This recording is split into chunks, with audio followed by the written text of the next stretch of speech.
Welcome to TrailManners, the podcast so dedicated to mountain trails and running that they broadcast out of a 78 Volkswagen bus in the mountains. Who does that? Eric and Joel are your hosts and will bring you the trail life as you may have not heard it before.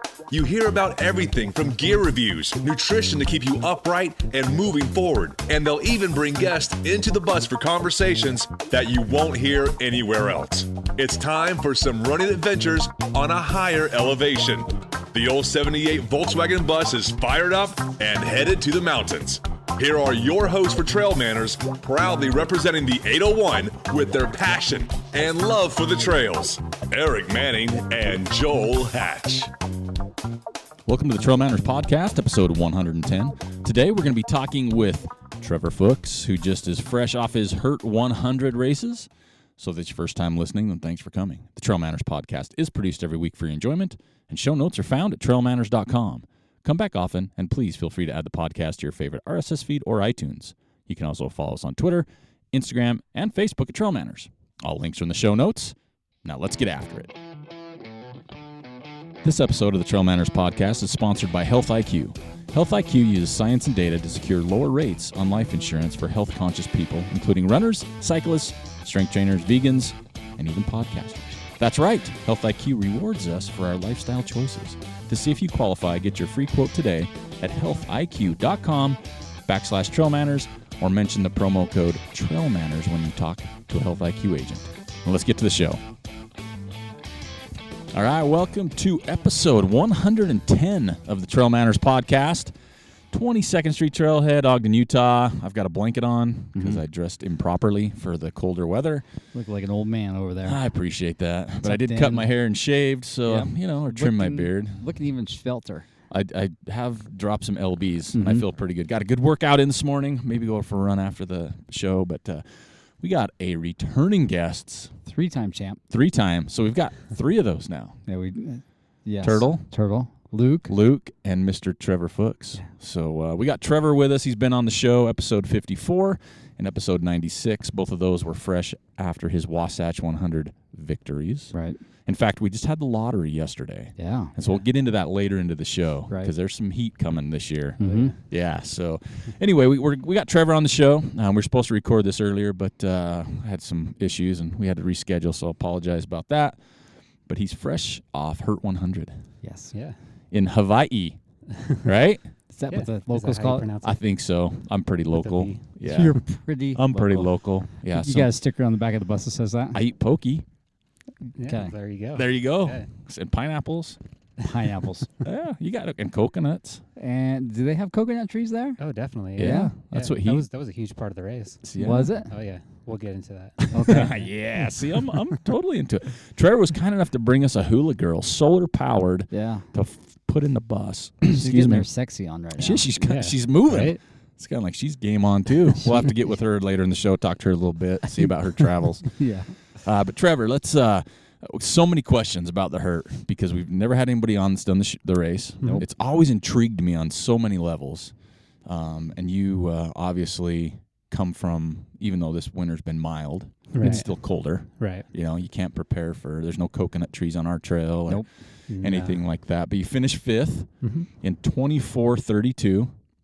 It's 5 loops? Is that what it is? 5 loops. And 20 miles. And we'll get into it, but you had some serious leg cramping issues too. Yeah. So that's pretty crazy, still finishing 5th and something like that. And who won this year again? Avery Collins. That's right, and Avery he Collins. crushed it in 21:44, I think. Wow. So he's an animal. Yeah, he sure is.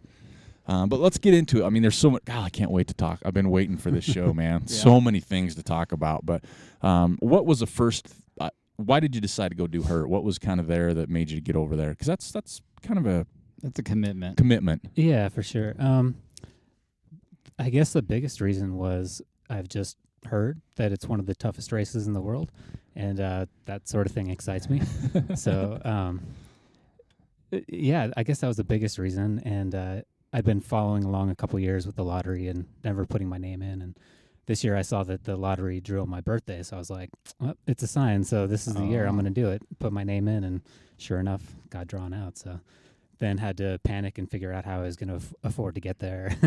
Well, no, the lottery. When's the lottery? Because it's not like real early, is it? I mean, no, it's August. It was August 12th. This year, and the race is January, so Right. you don't have a whole lot of time between the lottery and a race. Like like we talked about, Wasatch is February, race in September, Hard Rock December, so not a lot of time. Yeah, and I was in peak training for Wasatch at the time when my name got drawn, so it was just a realization that I was just going to carry that training over. There wasn't going to be an off season. Yeah. So.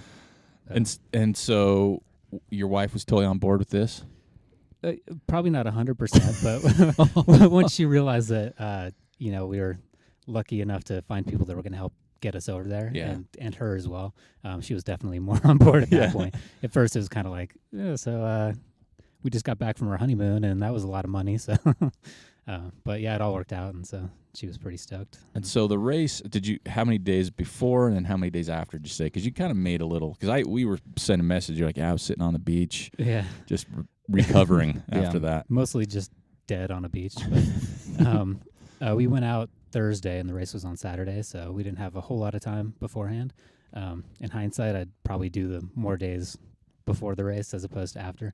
But we spent a couple days after as well, so we left on Tuesday night, took the red eye home. So had a couple days of beach time, but yeah, I was mostly dead. So Now, did you know a lot about the course before you went over there? Did you talk to anybody that's run it, or did you just kind of do that looking for blogs and information? Yeah, I kind of did the reading race reports and, Google image searches of everything I could find and just studying the map and everything.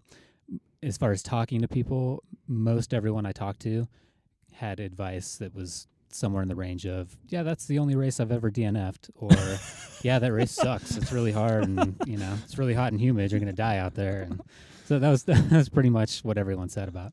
That's like, yeah, well, then corresponding with you. Yep. And even my coach, I think he was trying not to tell me, but he sort of let it slip at one point. He had been out there for, I think, Xterra or something like that, and he had hiked just one loop of the course, and he just thinks it's the stupidest thing on the planet. It's like, why would anybody do this? So well, it's got to be good though that your coach had experience with at least what it was about. Yeah, right. And he has a bunch of athletes that go out there too. Mm-hmm. And did we talk about this on the last show? Who your coach was? It's Roach, right? Yeah. David Roach. That's right. Yeah. Sorry, I just had a. It's early still for me. So with going over there with the race, how do you? One of my biggest questions: how do you train for something like that when you're coming from our area, where we're full on winter? Mm-hmm. Even though it wasn't as bad this year, it's still colder. It was during my peak training. It was still pretty cold. Mm-hmm. I was getting out in the morning, and it was 14 degrees out in the morning, and just sheer ice on the trails. So, really, I didn't stray too much from the regular formula. I just did a lot of hill repeats and things like that. I tried to get a lot of vert in, and just high volume, and then did sauna. Tried to get in the sauna every day, and that was a whole experience on its own. Yeah, you were telling me about that. We were talking about that a little bit. Bunch of old dudes without clothes No, there's on, like some I weird would dudes prefer in old dudes. There's a lot of crazy going on in the sauna. Yeah. And so that was He got to know one guy real good. yeah. I'm surprised Trevor's still We can get alive. into that. It's a bit of a tangent. Yeah. the sauna experience. There's a little bit of mental training going on in the sauna. Oh, there you Just go. Dealing with the craziness going on. So a little bit of sauna, and then that was pretty much it. I feel like the icy trails were probably actually really good training, because one thing that happens on the Hurt course that I didn't really realize was that, especially in the first loop or two, everything's kind of fine. It's super technical. I mean, it's probably the most technical race out there because it's just nonstop, unrelenting. There's routes as high as your knees in some places, and they just cover the entire trail. It's just rocky. If you're not climbing, you're descending. There's hardly any flat at all. Maybe like 200 yards of where you can actually just sort of run. But the rocks and the roots at night, like once the sun drops, the humidity just sort of like falls to the ground, I guess. I think. I'm not really sure what happens, but everything becomes a skating rink out there. Like if you step on a rock, you will slip and fall. And, a lot of these slippery rocks are on very steep descents, and so you're just trying to navigate that in the dark, and it gets pretty intense at night out there. Well, it seems like every year you do hear about an injury, like not just like I fell and scratched my knee, but I busted my leg, I busted my shoulder, someone broke their back or something. Yeah. Actually, she's coached by Megan Roach. She had taken a spill, more like a somersault at mile 23, I think it was.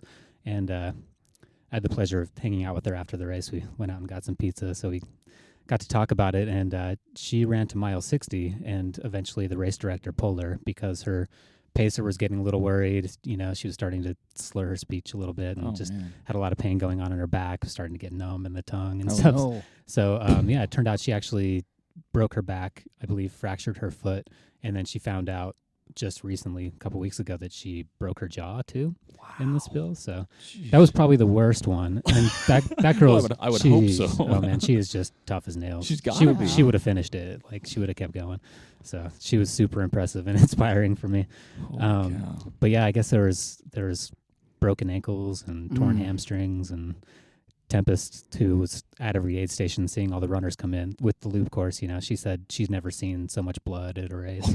Just everyone's coming in with busted up knees, and it's like a Civil War med tent as everybody comes. Yeah, I mean, it's pretty crazy. I only really fell once, and it was because I got up on a ridgeline, and I was like, oh man, I bet there's an awesome view up here. So like, I look around, seeing if I can see the ocean and like Honolulu. And the moment I took my eyes off the trail, I just ate it, just right on my face. My handheld like fell down a cliff. Like it got caught by a tree, so I was able to sort of shimmy down and grab it.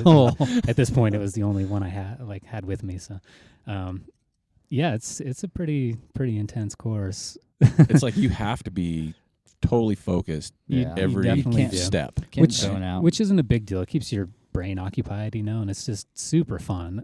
I mean, it's hard and it's challenging, and I think depending on the day you have out there might be what you come back and tell people about the course. You know, if you break your back on the course, you might say, I'm never going back there again. It's horrible, you know. She's going back next year. Of course. That's awesome. Yeah. So, but it was just so fun, man. It was the most fun I've had on trails. Really? Oh yeah, so fun. And did you have any like wildlife encounters? I mean, I don't know exactly first of all, for people on what island are you on? Yeah, it's on Oahu. Okay. So it's just in the mountains right above Honolulu. Okay.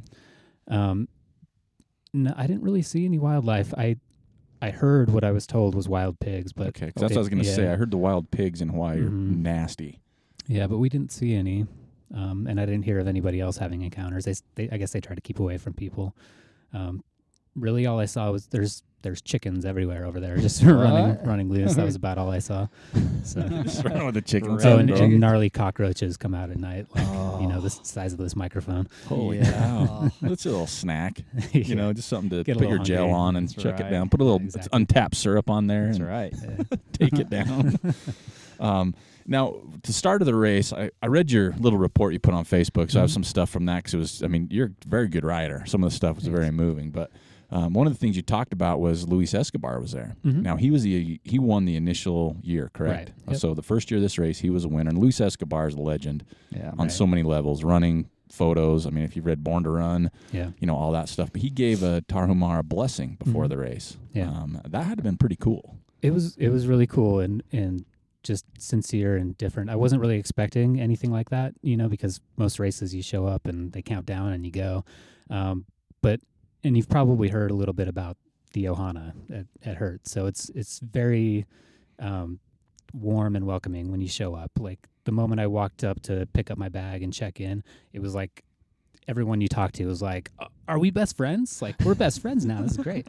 And so it's just amazing like that. And so at first, and I don't think I was the only one. So Luis is up there talking and has everyone close their eyes and hold hands, and there was definitely some hesitancy from other people. You know, you could kind of like grab their hand and feel it sort of clam up, like, what are you doing now?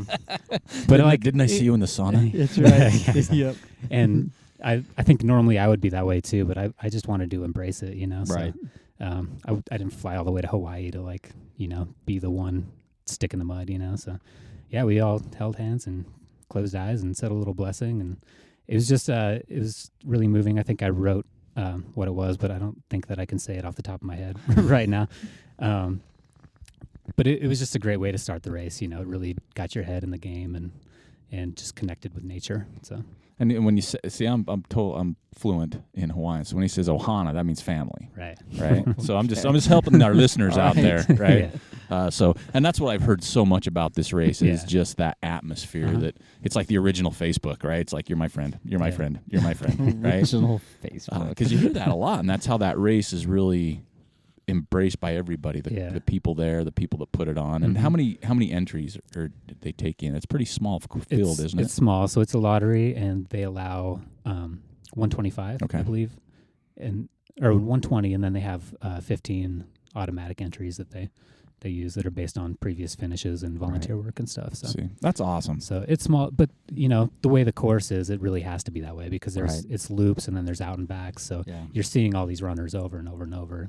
And any more would just get crazy. So. And are the loops the same loop? It's not like you go one direction and come back in the other. It's like the same direction every time. Direction, which is good and bad. You definitely get done with the first one, and you know what you got to go back and do again, which is it's good and bad, I guess.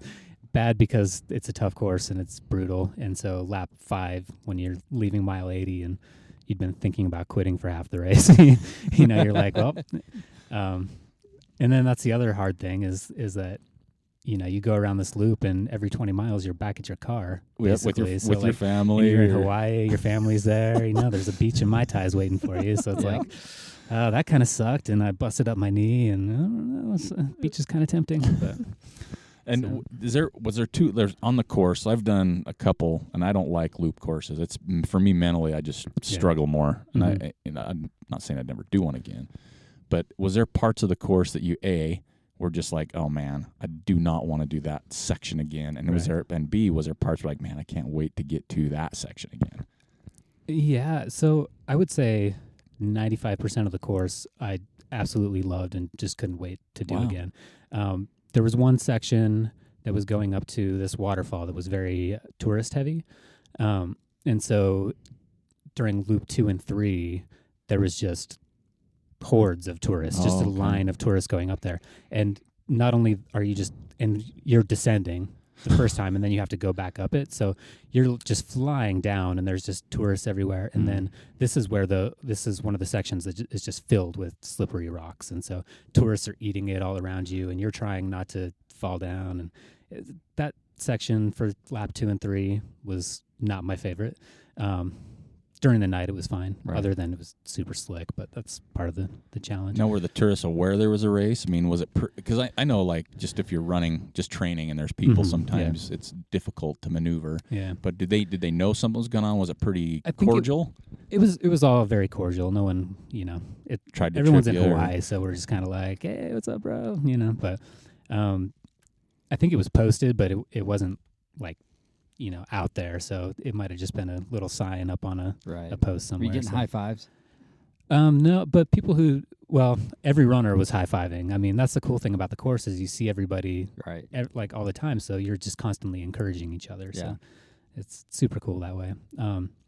As far as spots I looked forward to seeing again, I loved the climbs. The climbs were great. Yeah.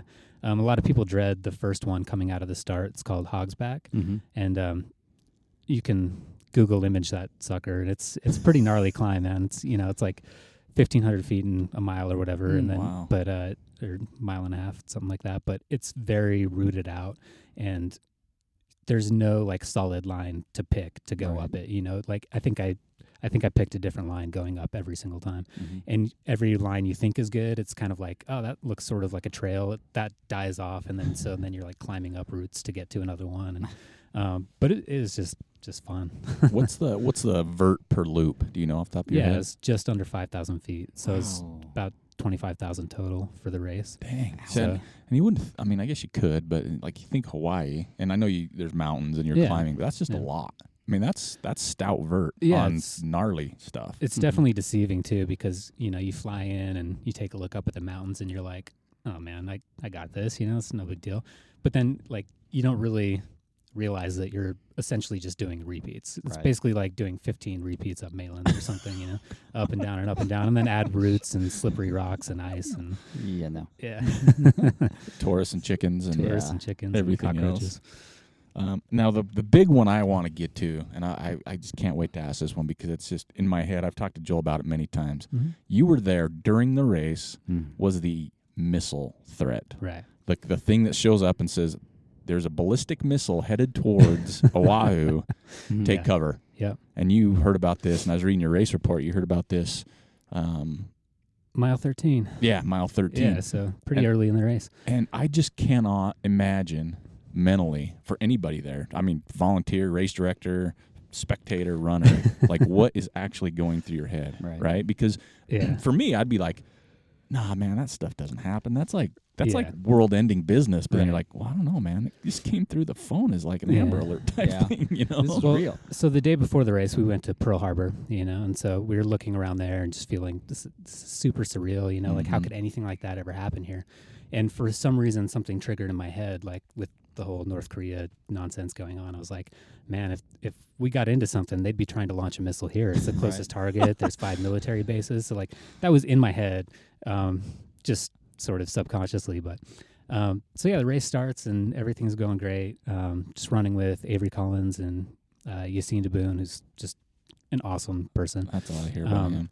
And so we're just cruising along, and mile 13, we roll into the second aid station, and Avery got in just before us and was leaving as we came in. He was just in and out, had kind of a weird look on his face. We didn't really think much of it, And so we get in, and I see Tempest. I'm pulling off my water bottles, ready to hand them to her, and I just get grabbed on my shoulder, just kind of viciously. And one thing that happens a lot when you run at the front of the pack at these things is people like to make jokes, like, hey, you're going too fast type stuff. Yeah, I've never heard one of those. Think is funny. Not either. And just before we had one, because of the nature of the course, that out and back, someone was like, hey, you guys cut course. And it's like, yeah, it's funny, So we get in, and this guy grabs me, and he's got a really thick French or Belgian accent or something. And he's like, you need to drop out from the race. And I'm like, okay. I was like, yeah, just another joke. And he's like, no, there's North Korea launched a missile, is coming this way, and we need to seek shelter. And I'm like, what? Am I losing something in translation? Yeah, and again, I'm just thinking he's joking, it's like whatever. And then he says it again, and I look over, and there's another volunteer doing the same thing with Yassine, and he kind of has his phone out, so Yassine's like seeing what's on his phone, and the guy's just like in a panic. Like I start to look around and notice that everyone's panicked. This isn't a joke, and the only thing I can think of is like, what the what the bleep? Yeah, exactly. And so then Tempest comes rushing over, and being the very calm and wonderful person she is, she just says, there's this missile threat, don't worry about it, everything's okay. Don't worry about it. Yeah, exactly. Happens all the time. Yeah. And she's like, you're fine, just keep going, you're looking good, you're first, second, third place, everything's great. And so I look over, and Yassine's kind of getting the business too, and he looks a little more panicked than I do, but I realize this because I just saw his wife and kid are back at the next aid station. So he's getting this news, and he's like, I need to get to my family. Right. That's his biggest thing. So we start getting moving again, and as we're moving, Yassine is definitely in a weird place and just talking about what's going on. And I get the word from him more distinctly that the message said, missile on its way. like you guys, thought it was you guys are all threat. gonna die. Yeah. Tempest says this, and I'm thinking, Donald Trump's tweeting something, and whatever. So I'm like, yeah, no big deal. I think I just sort of joked expletives to Kim Jong-un or whatever as I left the aid station, not thinking much of it. And then I find out what the actual alert was, and all of a sudden I'm looking up at the sky like, waiting for it to rain down on you. What's the ETA on this? Right? How long does this take? every noise we hear in the sky, like a jet taking off at the airport or something, we're just like, is this it? Just freaking out. And at this point, I'm like, Tempest has probably already left. I can't turn around. So I'm just like filled with guilt now that I know it's a little more serious than what I thought it was. And so I was like, I shouldn't have left her. And then so now I'm like, we just got to get back to that aid station so I can see her again. And Yeah, that gets in your head, I think, a little bit. And do you know if anybody dropped because of that? Do you know? I heard that maybe 1 or 2 people dropped. Okay.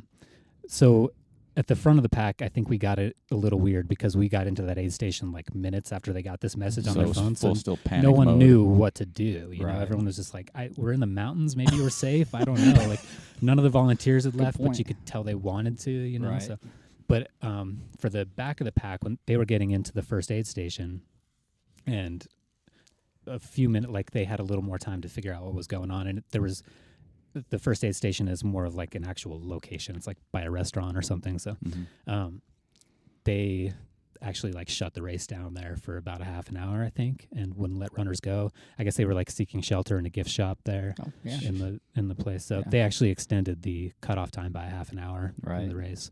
That's cool. So yeah, it was just, you see, you go over to Hawaii and you're running, you know, what's been known as one of the hardest races in the world, and then 13 miles in, you get told you're going to be vaporized by a ballistic missile. You're like, this isn't Spartan the way race. this is supposed to be going. Spartan right race has nothing on that course, No, man. no. No electrical. I mean, just thinking about it though, because I think you mentioned it at some point, or I heard you say, or post, is, you know, you're there with your wife, but your kids are in Utah, and it's like, wow, this is. I mean, I just mentally, I don't know how you can keep running. And I know you do, but I mean, what else do you do at that point, like you said? But it's almost like in your head mentally, it's like that's something you do not train for, right? And that was definitely there. It was just this mental battle until everyone that got the alert that had cell phones with them in service and stuff, they found out, I think, like 38 minutes later that it was a false alarm, which is way too long. But right. But for us running, we found out it's 7.5 miles in between aid stations. We found out an hour and a half later that it was a false alarm. So we had an hour and a half of this 24-hour race. But you kind of figured it out by that point. Yeah, I mean, okay, we're still here, we're still running. And you just kind of assume like there's something in place for this, right? They're going to intercept this, or the missile's going to fail. Like this can't be a real. Captain America is going to show up, right? I've seen the Avengers. I know it works out that way. Superman's going to round them all up and throw them into the sun, turn it around. Yeah. So I mean, it was too surreal to really dwell on, I guess. Right. But it definitely got into our heads a little bit, especially running with Yassine, and you know, he had his wife and kid at the next aid station, and I was really sort of feeding off his energy because we ran quite a bit together. You know, shared about 30 miles or so. So, yeah. I just saw. I mean, just seeing that. I mean, being here, you know, because we saw something on the news, and before I knew it was fake, and I'm like, what is going on? But I didn't even, in my head, obviously, I never thought that it was going on during the race until maybe the next day. Yeah. And I thought, man, that would be crazy. Yeah. And it wasn't until the next day that I watched the news and saw videos of people in Honolulu like jumping panicking down manholes and just freaking out, traffic backed up for days and stuff. So it wasn't quite that intense where we were. It was more just a mental game. Well, it's almost like you said, it's almost like, well, we're on a mountain. What do we do? Yeah. Anyway, like we don't have an ETA. We have 10 minutes, an hour. Do we even do anything? Or do we just keep running? Just keep going. Die doing what you love. There you go. I guess so. I guess. So tell us a little bit about the race. You talked about during the race you had like major cramping problems. Yeah. Do you think that was from the humidity? I mean, just where you were at? That's probably the logical explanation for it. I did get hit with the flu really hard, like right after the race, and so some people have wondered if maybe I actually had the flu while I was running, and that caused just fatigue in my muscles, which led to the cramps. So I don't really know. It started around mile 19 or so, like right as we were descending into to the end of the first loop, and it was just kind of minor, you know, like a quad cramped up or whatever, and I was like, oh crap, you know, like start taking more electrolytes is the plan, you know, just drinking, hydrating, and the humidity didn't really seem to be bugging me otherwise, you know. I felt good, my heart rate was fine, everything, so I had a hard time believing that was it, but you know, just kept doing what I had to do, and a lot of electrolytes, and then coconuts. So Mike Arnstein, who's won the race a couple times, the fruitarian, as he's known, he was up there in his Rambo shirt at like mile 23 with a machete, had a pile of 500 coconuts, you know, and he's just hacking them up with a machete, and you just chug them. Yeah, it's just like a little fluid station. So you just walk by and you just chug a coconut. Nice. It's like the best thing ever. That's cool. And that definitely was the main thing getting me out of the start finish every time. Because he was like just after the first climb, so about 3 miles away from the start finish. And I was like, I just need to leave here so I can go up and get a coconut, and then it'll be fine. There you know? go. So. Now, have you had problems with cramping in the past at all, or? Yeah. So I had got an alarm going. I had a experience in the Grand Canyon. I went and did a solo double crossing there. Went in totally undertrained. I hadn't done any races that year. This was in 2015, I think, and thought I'd be fine, you know. And like 13 miles in, after the big descent out of South Rim, 13 miles in, I started getting really bad cramps in my quads and just crippling type things, you know, like falling to my knees and wondering how I was going to make it up the North Rim. And, and the North Rim was just a struggle the whole way up. Every step, my legs cramped up. So when this started to hurt, I was like, oh, this isn't good. You know, this, knew it was coming. This is like a race ruiner right here. Yeah. You know? And sure enough, it got that bad or worse.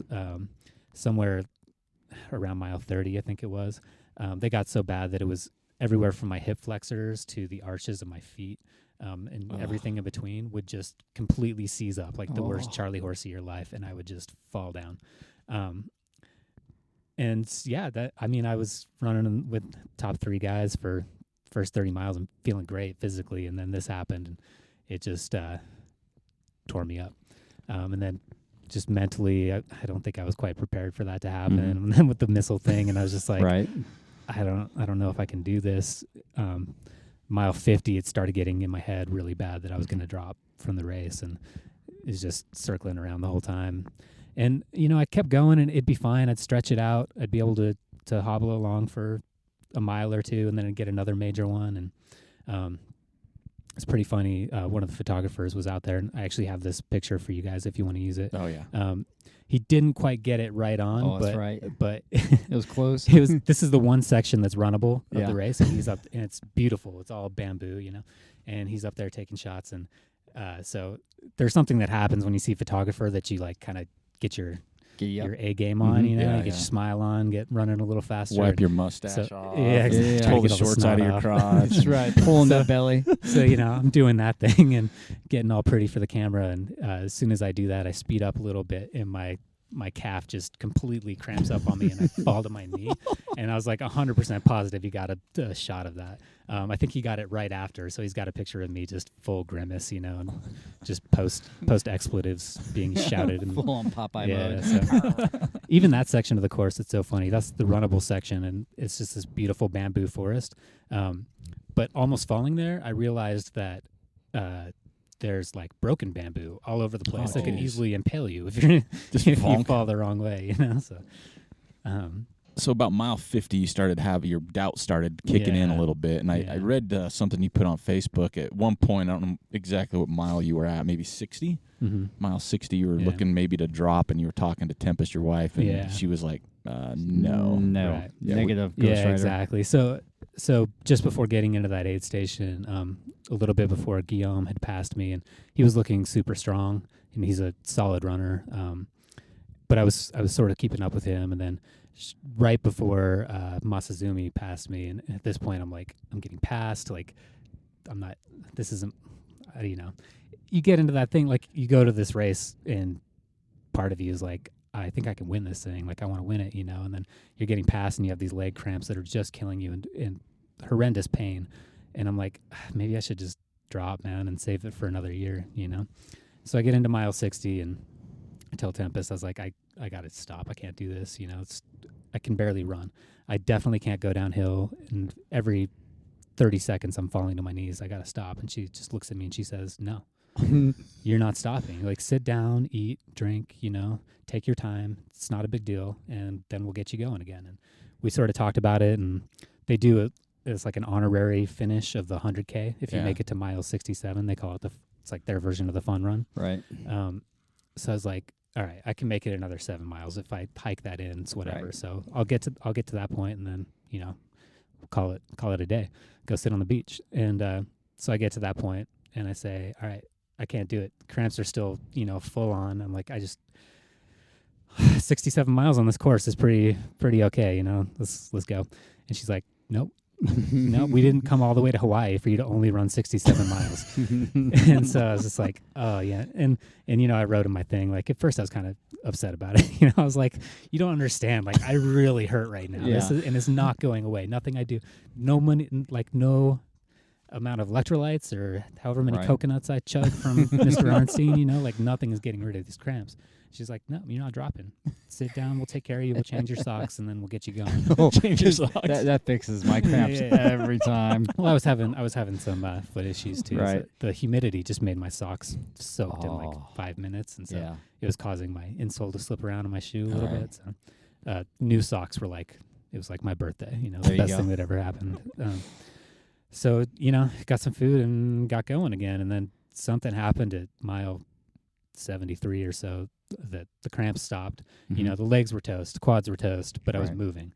I was climbing really well, and I wasn't dropping to my knees every 5 minutes from a gnarly cramp. So I was like, all right, I'm going to finish this thing, got 27 miles or whatever, let's do this. And so just move in and get into the aid station, the start finish at mile 80, and I got in like right behind Yassine, who had like an hour gap on me at one point. So I was like, at that point, it just gave me that second wind, I was like, I slapped him on the shoulder. I was like, let's do this, man, And from there it was kind of tough and kind of a blur. The legs were toast, but got it done, Mm-hmm.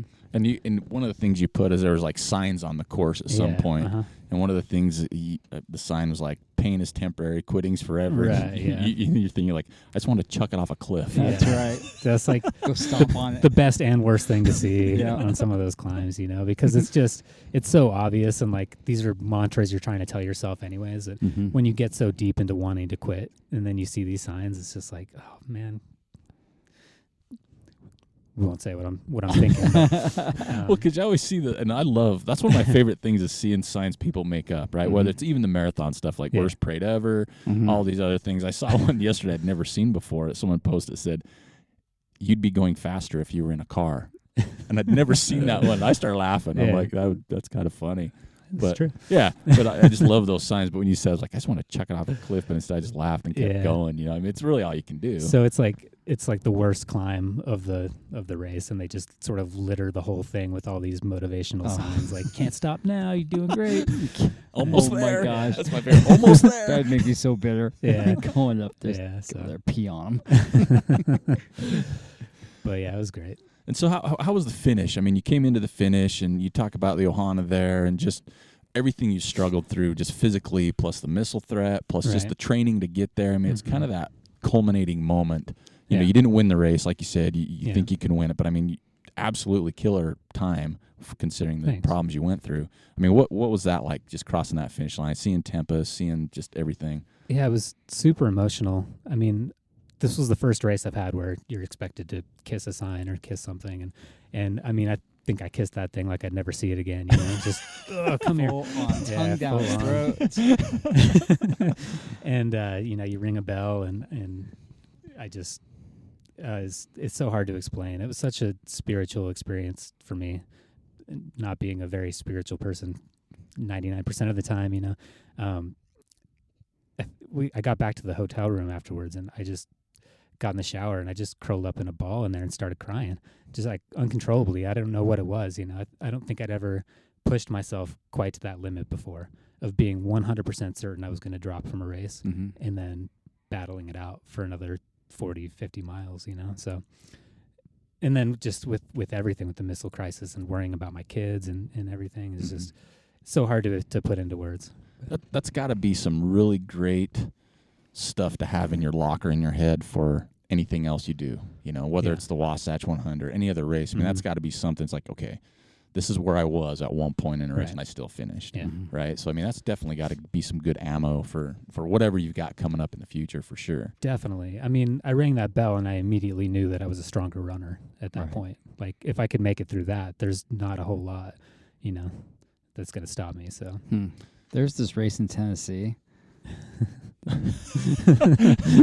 that you might be interested in doing. I've heard about it. I've heard about it too. I've seen a documentary on it. I know. Yeah. It's kind of loopy. I think I know what you're talking about. Yeah. That one still scares me a little bit. I don't think that really? would be... That one scares you? I don't know. I don't think that one would be a target if there was a missile crate. I don't think I don't anybody's know, going to man. target. There's some military stuff over there.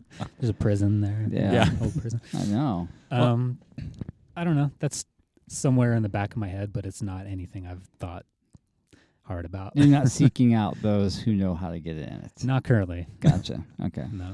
Well, But if any of them sneak in and try to tell me about the race and how to get in, then Gotcha. I won't You'd turn it listen. away. You would listen, wouldn't you? I'd entertain the idea, maybe. But. Well, we're gonna take just a quick break, but I'm gonna leave because you mentioned it before, and this is one of the things that I would have people read, because we get asked all the time, and you see it on social media. You see it. It's like, why do you do these things? Like, why? I don't understand it. Like people, someone said it's like explaining color to a blind person. It's just really hard. But this is what you kind of mentioned now. But this is your word. You said, when I got back to the hotel, I got in the shower and broke down into tears. I found something on that course that I didn't know I had in me. It was purely spiritual and nothing I can describe in words. But I walk away from Hawaii a better person, a smarter runner, and a stronger man. I mean, to me, that like sums up why people do these things. I mean, everybody has their reason, whether it's they're overcoming an addiction or pushing themselves to a limit. But having something like that, I mean, that no one can argue that. You know what I mean? Yeah. It's like people have those things in their life, whether it's running or something else. But when I read that, I was like, yeah, that's it. I mean, that's it for me. It's just you just find things. So. We're going to take a quick break, and then we're going to come back. So we want to talk to you, too, about what else you got planned if it's not Tennessee, and then what's also happened since we had you last on the show. So we'll be right back with Trevor. 56% of Health IQ customers save between 4 and 33% on their life insurance. Other life insurance companies calculate your policy rates based on your nearest age, not your actual age, and rates increase as you get older. Lock in the best rate possible by getting a free quote today. Learn more and get a free quote at healthiq.com/trailmanners or mention promo code TrailManners when you talk to a Health IQ agent. Now let's get back to the show. All right, we are back to episode 110 here with Trevor Fuchs, fresh off his Hurt 100. So we had a nice dive into that race. And now we're going to talk a little bit about 2018, what he's got going on. And if you remember, if you listened to our last show we had with him, I think it was episode 96. We were trying to root for him to get some sponsorship, right? That might have worked. And he did. So you're working with. We may have talked about both of these companies, too. Yeah. Well, I was all over Untapped. Me and Joel dig it, and you were like, yeah, I've had that before. I'm like, all right, we got it. That's got to happen. Yep. Yeah. And it did, apparently. So you have Untapped and Ultra you've been working with. Mm-hmm. How was that? Just because you came from a background where you're not. You're kind of doing your own thing. And so now it's like you have, people have, recognize you for your accomplishments. Right. Does that change anything? Like how you run, how you train, how you prepare? Does it feel like more pressure, or is it just like, oh, this is nice now? I'm trying not to let it put a whole lot of pressure on me, and luckily I think. So I actually approached Untapped because I was just really stoked on their product and was just like, hey, I'm using this and would love to represent you guys if you're interested. And they got back to me within minutes and were like, yeah, let's do this, Awesome. So that's been just really cool partnership, and they've been very, very nice to me. And then with Ultra, they actually reached out to me just about a month ago or so. And so I'm on the red team with them. So I don't think it's really changed much, except that it's a little more cost-friendly for me in a few areas, So that's the biggest thing. That helps out. I have 3 kids and everything, so that definitely helps there. That's awesome. Well, I mean, it does help, especially anybody. Like we were just talking off the mic about ordering stuff and getting different things, and so it's got to help a little bit, especially when you like the product. Yeah. Right? Yeah. It's not like, oh, yeah, you're going to give me stuff, I'll just do it. Yeah, and that's the biggest thing. I mean, I've been wearing Ultra for 3 or 4 years now, and so they're the shoes I want to wear. So it's so much easier to be proud to represent a brand when it's something you believe in and not have to try to fit into something you don't necessarily like and put on a smile about it. You know? Right. So. And you had a pretty good success because you wore, which ones did you wear? What is it called? The King FKT or? King MT. MT, Yeah. sorry. MT. And you wore those at Hurt. Yeah, and those were awesome for that course. They're super grippy. They have like 6 mil lugs on them. And It's so pretty big. it worked out really well. There's nothing you can do about those slick rocks at night, but Right. otherwise they were perfect. So. Nice. Did you change shoes at all during that? Nope, just socks. Just kept the same shoes on. They were just, as far as traction goes, they were working so well. And they're light cushioning, but it never really bugged my feet at all. So I just didn't feel like I needed to swap out. So. And those are the ones that have that Velcro strap across the mids. Is that pretty good at races like that to kind of keep your foot locked in and secured so it doesn't you can just slop around? Crank that thing down a little bit for the descents and everything. Keeps your toes from banging into the front of the shoe. So Plus, it's nice. It's Velcro straps, dude. Heck yeah, That's man. cool. It's old school. Totally cool. That's almost as cool as moon boots. It's pretty hipster. Yeah, it is. It is hipster. That's all right. It's turning that way. Yeah, It's turning that way. That's true. And then we just mentioned Wasatch 100 before the show. So today it's Sunday. We're recording for our Tuesday episode here in Studio 78. But yesterday was the Wasatch 100 lottery, and the odds were really good this year. They were. Yeah. And I saw some people that didn't get in, which kind of surprised me. Right. Some Matt Van Horn didn't get in. Yeah, but that gives him a chance to do what he's been wanting to do. Yeah, and also just have him set up his living room again. Yeah, that's what he said. That was super make cool. Make a video and set up his living room. But so you're the 2-time defending champion, so it comes with pressure. It just happens. Yeah. That's just the way it goes. So people are gunning for you. Yeah. But then I was going down the list, and there's some Gabe Joyce, who we've had on the show, finished third at Hard Rock this past year. He's coming out, Yep. and No he's joke. yeah, You've he's got to watch out solid. for those thighs. I've ran with him before. Yeah, he's got the killer quads. The He's got the quads. killer quads. The Quadzillas. Yeah, that's right. Chris Price, we mentioned. Mhm. There's a few, and it just came out last night. We just even talked about it. It was late. We were kind of scrolling through it, but there's other names on there too, Yeah. where it's not necessarily, and I would never say this, but because everybody, not everybody, a lot of people want to win. Right. But I mean, it's going to be competitive up Yeah, front, pushing. definitely. And so that'll be kind of fun, right? But you're going to have a target on your back. For sure, yeah. How do you approach that? Do you approach it differently, do you think?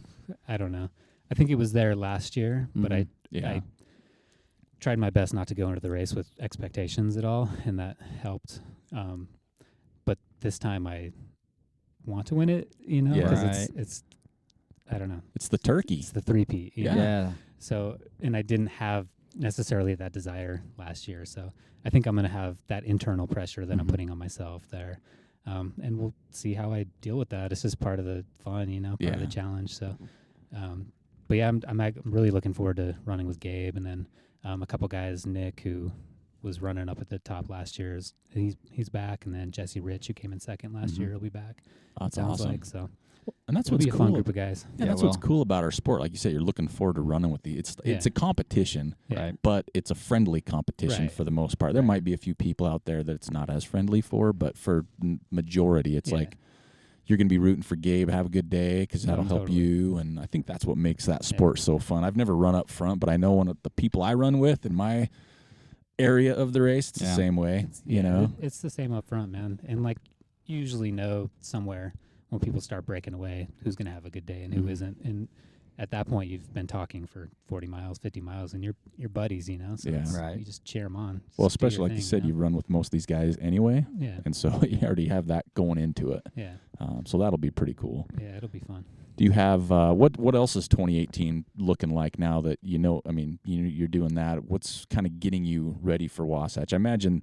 Well, I shouldn't say it, but is that like your A race for the rest of the year? Is that kind of the focus point now?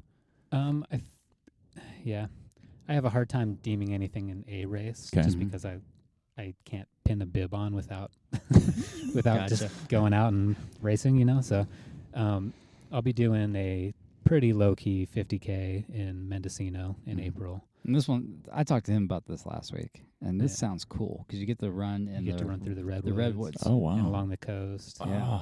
And so When's this one? it's April 21st, I believe. So that's on the schedule for next year. Is that I wanna Phil? do that. Is it filled? Yeah, it's sold out in like 20 minutes. Oh, Yeah. crap. He only allows 150 people in, I think. Something And like it's that, held so. at like a resort, right? It's or close it's to one. sponsored by a resort. That's so, right. Yeah, you're just right off that area there. And So if you you've can ever go been to Mendocino, it's Get your gorgeous. vegan on because it's sponsored by a Yeah. vegan.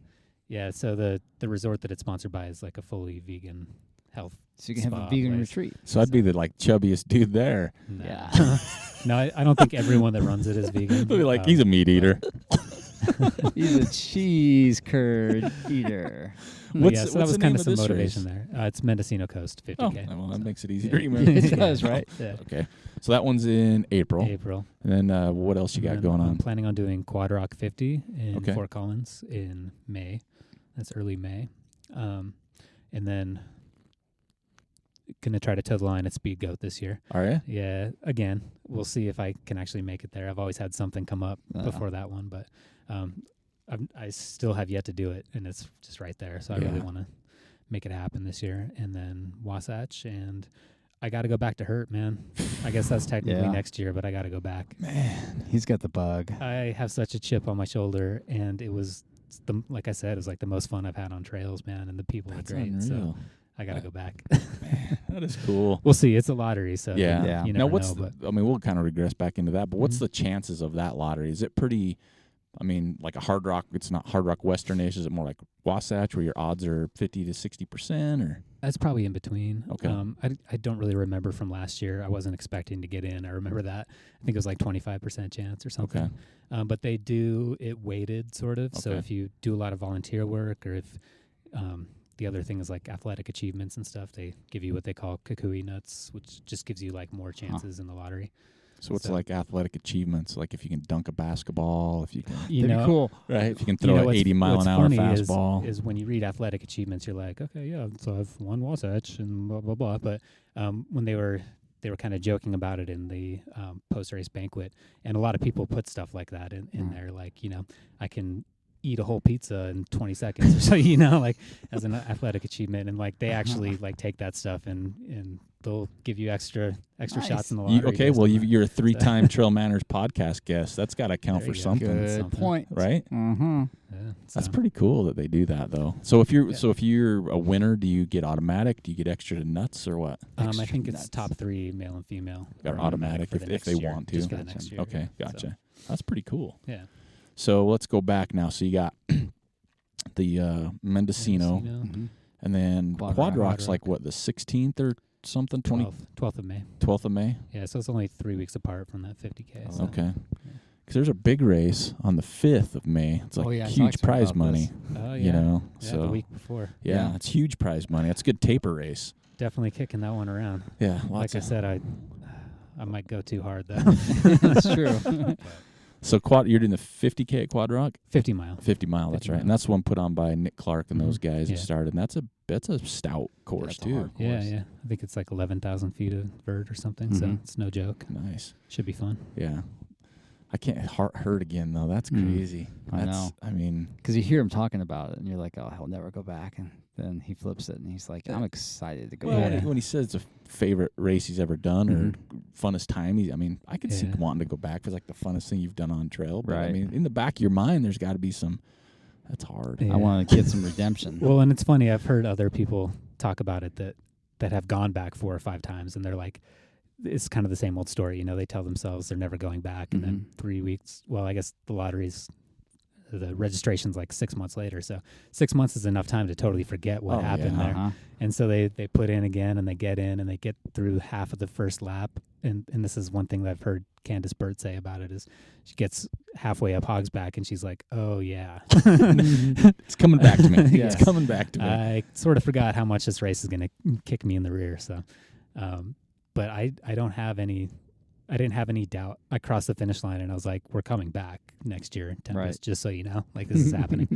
But And then, you know that means you have to get back in the sauna, though, right? Oh, we talked Definitely. about that. I think I might try a few things differently. You know, I told him he needs to take like a plyometric box in there and Oh, yeah. start just doing Doing step step-ups. ups. Yeah. So Or that box way, no jumps or something. weird dudes will talk to him. Or lunges. I was Yeah. I was sort of thinking about building one in my basement. Yeah. That's Oh, sweet. sauna. So yeah, way Yeah. you can have your own private Yeah, Idaho so I can- down there. Just do whatever I want. Yeah. You know, sounds whatever. like a good plan. Yeah, I would go that route. Mm-hmm. Yeah. So, I have a hard time with saunas and Things, it's a things stigma. that are moist. Yeah, it's just you get in there and you never know who's gonna. You see it on TV and it's always like the old dudes that just Yeah. have no care in the shame. world what's Yeah. going Yeah. on, Yeah. you know. Or you always see that. I'm like, that would be me. Mm. That would totally. And then they want to like sit right next to me with all the seating around Uh-huh. and just Oh, yeah. hang out and talk. yeah, that definitely happens there too. Mm-hmm. But that's like the least of my worries in the sauna here. So. Well, so far that's mine, but now I'm thinking. So I don't know. Not a huge fan. So with training, are you kind of down right now, or is this kind of like recovery mode? Kind of, Yeah.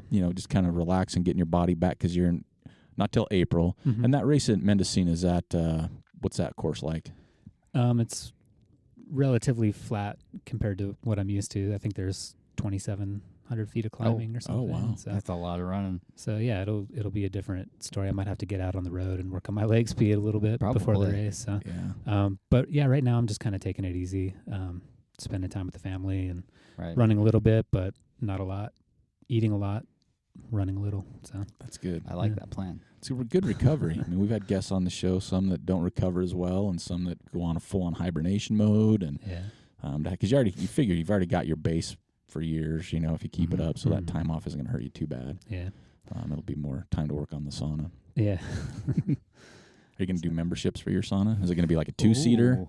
Oh well, I'll just have guest passes for friends. But yeah, 10% off if you We're going bring to sign up Guess I'll online stop by. and see if there's an opening. scheduled times. Yeah. I might build it small enough that it just seats one. There you So go. we'll have to Smart schedule thing to do. times.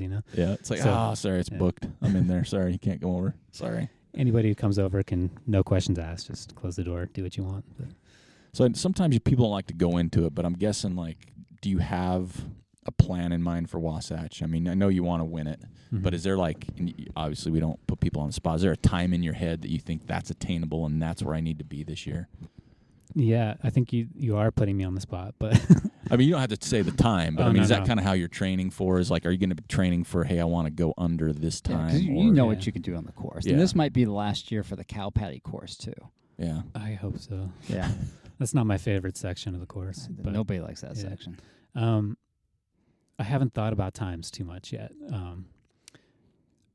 A lot of these races I really just kind of wing, man. I don't go in with like a whole lot of nutrition plans or whatever. I just kind of see how things go and make That's make the best. adjustments as Yeah. Yeah. I go. So I'll try to go out about the same way that I have the last two races because that's worked out pretty good, and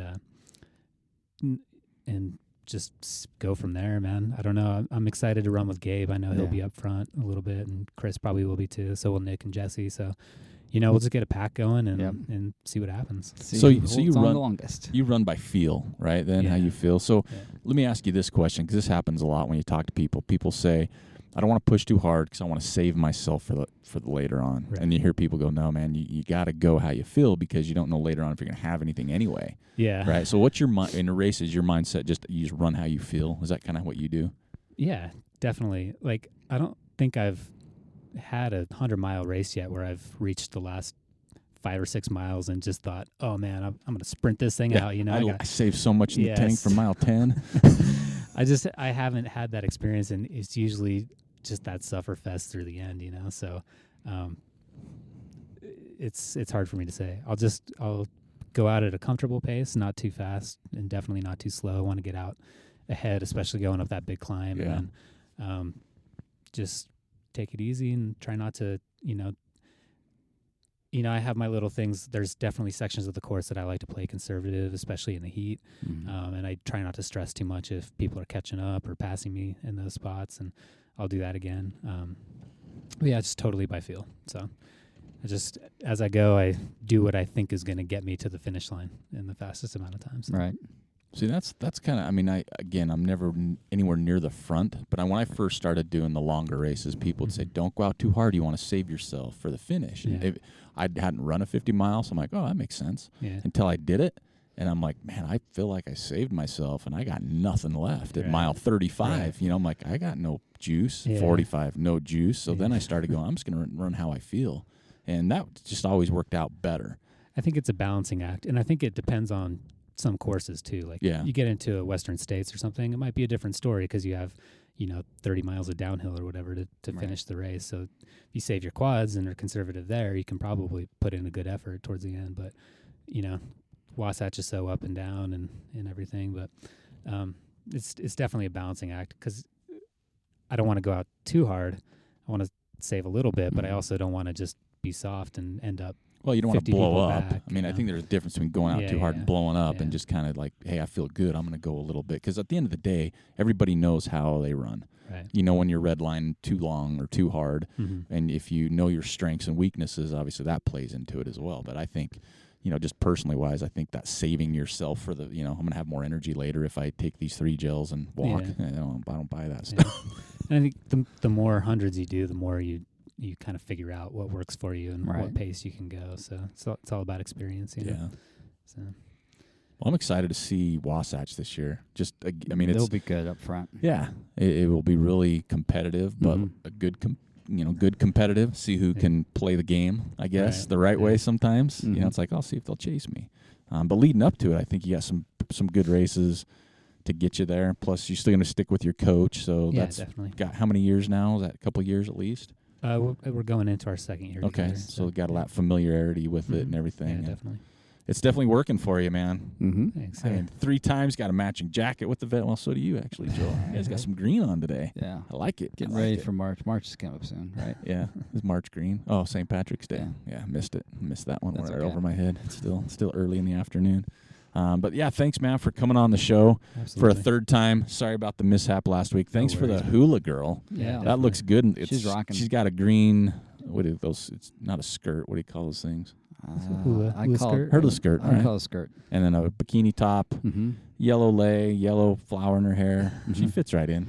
She I does. was going to bring you guys back some Kona beer or something, but then I saw that in the gift shop, and I was like, that needs to go in the van. Yeah, There that you works. go. We We'll collect super glue stuff. that We've got right the- up there. We got the Palisades Ultra Chill Series little medallion. Mhm. That's Yeah. just a magnet, has not fallen off with all That's the awesome. rumbling, and this thing doesn't have the best suspension and shocks. So got a little Bigfoot in here, but now we got the hula girl. We'll No, put you're her. gonna be- We'll put her right there. You're gonna have all the trinkets now, dude. Not too many. Everybody's gonna be bringing you trinkets. They got to be. Yeah, you got to step up your game. It's guys. got to be a legit trinket though. Like you can't if be it like sticks around. it can't be with a pig with a pair of sunglasses. That's not going to fit in here. It's That'd got to be be funny. something like this, where it's got some meaning behind it, Well, yeah. or it's got like an edge to it, right? Okay. You know what I mean? So this is good. Like Bigfoot. I'm a huge Bigfoot guy. Yeah, you are. Yeah. I mean, I'm waiting for him to get on the show, but his people are hard to get a hold of. They Yeah, are. it's hard to find. Yeah. But yeah, thanks for coming on the show, man. We really appreciate it. You're always fun to talk to, and it's just awesome to see your success, what you're Mhm. doing, because you're such a humble guy. I mean, just so humble. You still fly under the radar. Yeah. You know? That's good. We'll keep it that way. yeah, That's no, right. it is good. And just the fact that you're here in our area makes Unless it you fun. win Speed Goat. Oh, that's where you. I'm not going Ah. to stress about that one too much. Yeah, Speed Goat's kind of that. It's a launching point. Especially if Walmsley comes back, then we'll We'll I back know. off our Yeah. expectations there a little Yeah. bit. Yeah, you got him. You got him. Just Come take on now. just take some coconuts with you. That's right. Just We'll chuck suck them at him. Yeah. After you're done eating them, after you're done drinking them. Yeah, that's right. It's like Mario Kart. That's Yeah, there you exactly. go. There you go. Yeah, I mean, I think that's it though. I mean, there's just so many good young, talented runners coming Mhm. up. Mhm. You know, it's just fun to see what you guys can do and hear you talk about your stories. And man, I was so excited to listen to the Hurt stuff because it's always a race that's intrigued me. And there's been times I'm like, oh, I want to go there. I think I put in 1 year Did you? actually for the lottery, and knowing I probably wouldn't get in, but I thought, well, if I get in, but it's always a course that's intrigued me. Yeah, I It can't always recommend has. that enough. Like, you got to go in with the right mindset. Yeah. You got to go in thinking this is going to be the most technical course I've ever run. Right. And, it's so much fun. The people there, there's like 400 volunteers for 100 runners. That's you know? amazing. It's just- and they're all cheering your name every Mhm. time you come into an aid station. It's just such an amazing feeling. So it's really cool there. Really cool Yeah, I mean, environment. just everything I've heard is just how hard it is. Right. You know, Yeah, and it's whatever. yeah, he's playing it off. It's not bad. We'll see you next year, right? We'll go over together. We're matching singlets or something. If we're gonna go over and sit on the beach, I'm all for that. Joel can be the handler. Yeah, you guys can go out there and have fun. I'm gonna be on the beach. I'm no dummy. Yeah, I'll give you that one. So, but yeah, thanks again for coming on. Absolutely. And we'd love to talk to you again in the future. And head on over and check out Trevor's Facebook. You're right. Well, do you have a blog? I've kicked around the idea of, You should. of You're doing a one. good but writer. It's It's just one more thing. Yeah, It it is is. just It one is. more You can- thing. well, what else you can do in the sauna? That's No, true. the paper gets a little wet. Just take a laptop with a OtterBox on it or something. Yeah. Don't sweat on it. Well, we'll work on that. All right, Trevor. Well, good luck with your recovery. Thanks again for coming in. Thanks again for the hula girl. Thanks She'll for go having right me. up here. Yeah. And good luck in 2018. And if Awesome. there's any other sponsors that are right up his alley, man, get on him. He's not gonna be available for long, folks. No, not after they win Speed Goat. All right, and we'll catch you next week. Thanks, guys. Thank you for listening to the TrailManners Podcast. We'd like to thank Trevor Fuchs for taking the time to join us today. We also want to encourage everybody to follow us on Instagram, Twitter, and Facebook at TrailManners, or swing by the website at trailmanners.com. There we got a store page with some swag there for you, or you can check out our contact page. Let us know what you want to see, who you want to hear, or if you would like to be on the show. Until next time, this is Eric Manning with Joel Hatch reminding you, you don't get what you wish for, you get what you work for. Now go get it.